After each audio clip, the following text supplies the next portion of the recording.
संख्या है उसका 307 75 76 217 75 76। भी तो पर्चा लोग दिखा रहे थे ना कि हमें मिला हुआ ठीक है, पर्चा नंबर महिलाएं भी आई हुई थी कि हमारे जो पिताजी हाँ, हैं। हाँ, एक और बात सुनिए, देखिए सीओ साहब ने यहाँ 217 75 76 पर्चा नंबर और 300 और फिर 307 75 76 पर्चा नंबर। इसका सबके पास कब डेट है? कल है। कल डेट है। कल मैं जाऊंगा उनके, हाँ बिल्कुल जाऊंगा। मान लीजिए वहाँ से डिसीजन नहीं होता तो क्या करिएगा? वहाँ से डिसीजन नहीं होता है तो मैं हाई कोर्ट जाऊंगा। हाँ, ऊपर अधिकारी से बोलिए कि कैसे 3 बार अलग अलग रिपोर्ट बन जाए। कल मैं जाऊंगा तो मैं पूछूंगा कि ये साहब 3 तरह का रिपोर्ट, 3 तरह का पर्चा कैसे, पर्चा नंबर 3 तरह का कैसे? तो कह रहे हैं जिस जमीन पे विवाद है कल उसका माफी का डेट था। क्या माफी हुई? माफी बिहार सरकार करवा रही है, जबकि बिहार सरकार के सीओ साहब करवा रहे हैं, जबकि सीओ साहब का ये जमीन है नहीं, बिहार सरकार का जमीन है ही नहीं। ये बिहार सरकार, हमारे साथ केस चला तो बिहार सरकार हार चुकी है, ये केस हमारा है। इस कोर्ट का तृतीय अपर न्यायालय का आदेश है हमारे पास कि वो जमीन मेरा है, बिहार सरकार का नहीं है।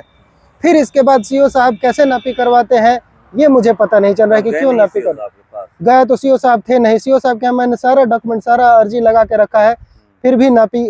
हम लोग को तंग करने का एकमात्र तरीका है ये। अब देखिए, और ये लोग जो है, जो विपक्षी गण है, ये लोग ऐसे कल आप आए थे तो देखा हमें थे क्या 100 आदमी का पर्चा कटा है? 2 आदमी के पर्चा के लिए 100 आदमी आना क्या मतलब है? इसीलिए कि हम ये लोग अकेले हैं, किसी तरह जबरदस्ती घेर लेंगे। माफी की जब बात हो रही है, करें अंचलाधिकारी माफी करवा, उनसे जाकर मिलिए, बात करिए। मिला अंचलाधिकारी से, करवा रहे हैं। अंचलाधिकारी से एक दिन पहले मैं मिला था, उन्होंने पेपर सारा मांगा, मैंने सबमिट किया, रिसीविंग भी लिया उनसे, उसके बावजूद अगले दिन फिर नापी पहुंच गई। तो क्या मतलब, सीओ साहब ने कोई ध्यान ही नहीं दिया। आगे आप जाइए, आगे जाएंगे, आगे 28 को डेट है हमारा DCLR सर का, तो उनके यहाँ मैं जाऊंगा। इसके पहले मैं आपको मीडिया के जरिए बताना चाहता हूँ कि मुझे तंग किया जा रहा है, मुझे इस तरह तंग किया जा रहा है कि आप कानून का सहारा लीजिए। देखिए यहाँ पर कोई और नहीं है, बिल्कुल बिल्कुल, यहाँ नहीं होता है तो DCLR के पास जाइए, बिल्कुल नहीं होता फिर ऑप्शन है बहुत जगह जाने का। एकदम जाऊंगा मैं। और वो लोग खुद BLT, अगर आपका जमीन है, कह रहे हैं कि आपका जमीन, मेरा जमीन है, बिहार सरकार का है ही नहीं, तो कह रहे हैं तो आप कानून का सहारा लीजिएगा ना। बिल्कुल लेंगे कानून, तो कानून का सहारा लिए। अधिकारी हो तो कह रहे हैं कि आपका जमीन नहीं है, तभी ना माफी हो रही है। क्यों वो कोर्ट से ऊपर है? ये सीओ साहब कोर्ट से ऊपर है या फिर DM साहब कोर्ट से ऊपर है? वो कोर्ट से डिग्री हो चुका है हमारा, कोर्ट ने, तृतीय न्यायालय ने हमको डिग्री दिया है, इस बात को माना है। देने के बाद यहाँ का अंचलाधिकारी को अंचलाधिकारी निर्देशित किया अंचलाधिकारी को साफ तौर पे कि आप लिखा हुआ है,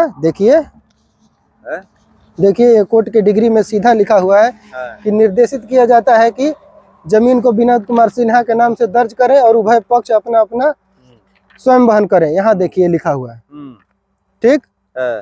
इसके बाद जाखिल खारिज में गया तो बासुकीनाथ श्रीवास्तव थे उस समय सीओ, उन्होंने ये कह के खारिज कर दिया कि इस पे बंदोबस्ती पर्चा कटा हुआ है और वाद संख्या है उसका 307 75 76 217 75 76। भी तो पर्चा लोग दिखा रहे थे ना कि हमें मिला हुआ। ठीक है, पर्चा नंबर महिलाएं भी आई हुई थी कि हमारे जो पिताजी हैं यहाँ पर, मतलब वो लोग बोल रहे थे कि खेती करते थे। खेती यहाँ खेती कभी आज तक हुआ ही नहीं है। यहाँ पे तो मेरा पहले बगीचा था, आज भी है, यहाँ पे आज तक हल चला ही नहीं है, तो खेती वो लोग करते कब? वो लोग कहें कि बगीचा जो है पेड़ है उस पे उनका अधिकार है, मगर जमीन पे नहीं है। ऐसे जमीन उनका नहीं है, जमीन मेरा ही है। जब कोर्ट ने अधिकार दे दिया कि मेरा जमीन है, जब कोर्ट मान लिया तो इनके कहने से हो जाएगा। तो फिर से एक बार कोर्ट का दरवाजा खटखटाइए। बिल्कुल खटखटाएंगे। एक बात सुनिए, देखिए सीओ साहब ने यहाँ 217 75 76 पर्चा नंबर और 300 और फिर 307 75 76 पर्चा नंबर। फिर एक बार सीओ साहब रिपोर्ट भेजते हैं DCLR साहब के यहाँ, उसमें इनका पर्चा नंबर हो जाता है कुछ और, उसके बाद उनका पर्चा नंबर 10 75 76 13 75 76, 2 तरह का पर्चा। फिर तीसरे में आ जाइए, तीसरे में देते हैं तो तीसरे में 29 75 76 पर्चा नंबर हो जाता है और 30 75 76 पर्चा हो जाता है। 3 बार रिपोर्ट किए, 3 बार 3 तरह का पर्चा नंबर, केस नंबर सीओ साहब के यहाँ से आता है। ये क्या मतलब है इसका? इसका सबके पास कब डेट है? कल है। कल डेट है, कल मैं जाऊंगा उनके, हाँ बिल्कुल जाऊंगा। मान लीजिए वहाँ से डिसीजन नहीं होता तो क्या करिएगा? वहाँ से डिसीजन नहीं होता है तो मैं हाई कोर्ट जाऊंगा। हाँ, कोर्ट का डिसीजन वो क्यों नहीं मानेंगे? कोर्ट से ऊपर है वो, न्यायालय से ऊपर नहीं है ना। न्यायालय से तो DCLR सर नीचे ही है।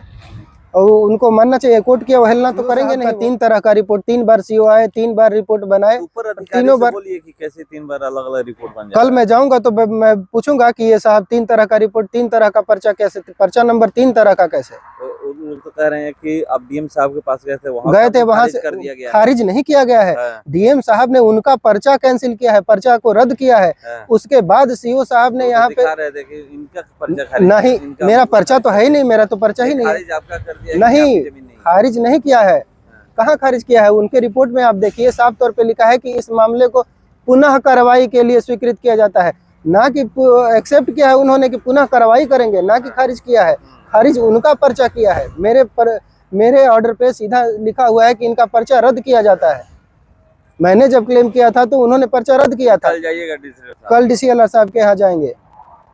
आपके सामने आने का मतलब यही है हमारा कि कोई विवाद ना, कि हमको मिल रहा है, हमेशा जब आते हैं लोग SC एक्ट लगाएंगे, आपको फंसाएंगे। तो कह रहे हैं कि आप उनके साथ जाति सूचक शब्द का प्रयोग कर रहे हैं। कभी नहीं किया है मैंने, तो कभी नहीं किया है, कभी नहीं किया है। हम लोग ऑन कैमरा बोल रहे थे, वो लोग ऑन कैमरा बोल रहे थे, तो बोलने से क्या होता है? कभी साबित करके दिखाएं। 100 की संख्या में मैं तो कभी नहीं आता हूँ। मुझे तो आपने भी देखा है कि जब भी आता हूँ अकेले आता हूँ, क्योंकि मेरा अकेले का है, इसलिए मैं अकेले आता हूँ। क्या 100 को पर्चा कटा है? 100 के आने का मतलब क्या है? 100 के आने का मतलब क्या है? लोग ये भी कह रहे थे कि जो लोग उस दिन बोल रहे थे कि हमारा जमीन, हमारे किसी का जमीन यहाँ पर नहीं है, सबका है। राज कपूर रहे थे कि इनका है, और इनके पास नोटिस गया। राज कपूर यादव थे, बोल रहे थे उनके यहाँ, तो उनका दो लोगों दिखा रहे थे, है वीडियो भी है, दिखा रहे थे इनके पास नोटिस गया है। और किसी के जो लोग नोटिस किसी के पास नहीं गया है। नोटिस में 2 ही आदमी का नाम है जो कि गांव पे रहते ही नहीं है। उनका एक परिवार रहता है। कहिए तो अभी फोन लगाऊं, वो लोग सीधा तौर पे बताएंगे कि नोटिस आया है कि नहीं। ठीक है, परिचय दे दीजिए, अपने बारे में बता दीजिए। मेरा नाम समीर कुमार सिन्हा है, शाहपुर निवासी हूँ।